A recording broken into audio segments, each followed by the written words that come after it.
نوروز شمسی سال کے پہلے دن کو کہتے ہیں۔ یہ فارسی زبان کے دو الفاظ نو اور روز کا مجموعہ ہے، یعنی نیا دن۔ نوروز 21 مارچ بمطابق یکم فروردین یعنی نئے شمسی سال کے آغاز کا جشن ہے۔ لیپ سال میں نوروز 20 مارچ کو ہوتا ہے۔ یہ دنیا کا واحد تہوار ہے جو پوری دنیا میں ایک ہی دن اور ایک ہی وقت میں منایا جاتا ہے، کیونکہ اس کی ابتدا زرتشتی مذہب سے ہوئی۔ اس کے باوجود یہ تہوار مذہب سے بالاتر ہو کر منایا جاتا ہے۔ نوروز ایران کا سب سے بڑا تہوار ہے جو کہ 3000 سال سے منایا جا رہا ہے۔ دراصل ہزاروں برس پہلے قدیم فارس میں شروع ہونے والا یہ تہوار موسم سرما کے اختتام پر زندگی کے اثر نو جاگنے کی نوید سناتا ہے۔ نوروز کے حوالے سے مختلف روایات ہیں۔ کچھ لوگ اس دن کی مذہبی بنیاد بتاتے ہیں تو کچھ ثقافتی یا تاریخی۔ نوروز کی حقیقت کیا ہے؟ نوروز کے بارے میں اسلام کا نقطہ نظر کیا ہے؟ کیا نوروز کا تعلق کسی ایک مکتب فکر سے ہے؟ جشن نوروز کی ابتدا کب ہوئی؟ یہ وہ تمام سوالات ہیں جو جشن نوروز سے منسوب ہیں۔ جشن نوروز کی ابتدا کے حوالے اگرچہ مورخین میں کوئی اتفاق رائے نہیں پایا جاتا، تاہم کچھ مورخین کے مطابق ایران کے ہخامنشی سلطنت کے دور سے جشن نوروز کی ابتدا ہوئی۔ اس کی بنیاد نامور بادشاہ جمشید نے ڈالی۔ انہوں نے سرکاری طور پر سلطنت کی بنیاد رکھی تو اس دن کو نیا دن قرار دیا، لیکن کچھ مورخین کہتے ہیں کہ جشن نوروز اشکانی دور میں منایا جاتا تھا، کیونکہ ولاش اول کو بیشتر ایرانی رسوم کا بانی سمجھا جاتا ہے۔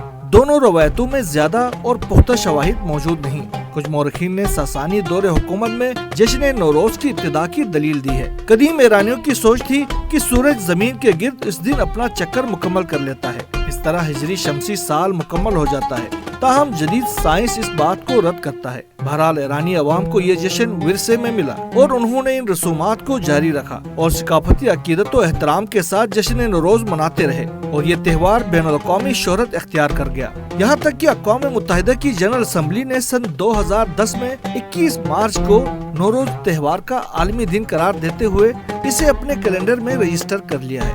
سابق صدر ایران محمود احمدی نژاد کے بقول نوروز نہ صرف ثقافتی ترقی کی علامت ہے بلکہ یہ قوموں کے درمیان دوستانہ تعلقات کے فروغ، امن اور ایک دوسرے کو عزت دینے میں بھی مددگار ثابت ہوتا ہے۔ اگرچہ نوروز ایک قدیم پارسی تہوار ہے، تاہم بعد میں یہ تہوار کچھ حد تک مذہبی رخ بھی اختیار کر گیا۔ گو کہ فقہا نوروز کو مذہبی رنگ دینے کی مذمت کرتے ہیں، لیکن اکثر عوام بھی یہ ماننے سے صاف انکاری ہیں اور مولا بن خنیس کی روایات کا سہارا لیتے ہیں۔ تاہم اس روایت کے بارے میں خود ایران کے سپریم لیڈر آیت اللہ سید علی خامنائی نے کہا ہے کہ مولا بن خنیس امام جعفر صادق علیہ السلام کی خدمت میں حاضر ہوئے۔ اتفاق سے وہ دن نوروز تھا۔ امام علیہ السلام نے ان سے پوچھا، کیا تم نوروز سے آگاہ ہو؟ یوں بعض افراد خیال کرتے ہیں کہ اس روایت میں امام جعفر صادق علیہ السلام نے تاریخ بیان فرمائی ہے کہ حضرت نوح کا واقعہ پیش آیا، مولا کائنات حضرت علی علیہ السلام کی خلافت کا واقعہ پیش آیا وغیرہ۔ سید علی خامنائی کہتے ہیں کہ میں اس نتیجے پر پہنچا ہوں کہ میرے خیال میں امام علیہ السلام نے نوروز کی تاریخ نہیں، اس دن کی ماہیت بیان فرمائی ہے اور سمجھایا ہے کہ نیا دن یا نوروز کسے کہتے ہیں۔ کہتے ہیں کہ اللہ تبارک و تعالیٰ نے تمام دن مساوی فرمائے ہیں، اب ان میں سے کون سا دن نوروز بنے یہ الگ بات ہے۔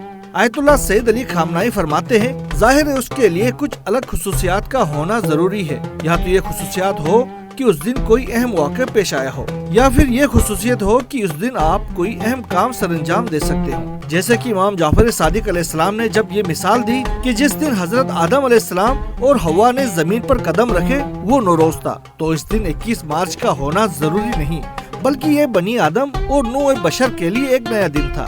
جس دن حضرت نوح علیہ السلام نے عظیم طوفان کے بعد اپنی کشتی کو ساحل نجات پر پہنچایا وہ بھی نوروز تھا اور ایک نیا دن تھا، کیونکہ اس دن سے بھی نئی تاریخ شروع ہوتی ہے۔ اسی طرح جس دن پیغمبر اکرم صلی اللہ علیہ وآلہ وسلم پر قرآن نازل ہوا وہ عالم بشریت کے لیے ایک نیا دن تھا۔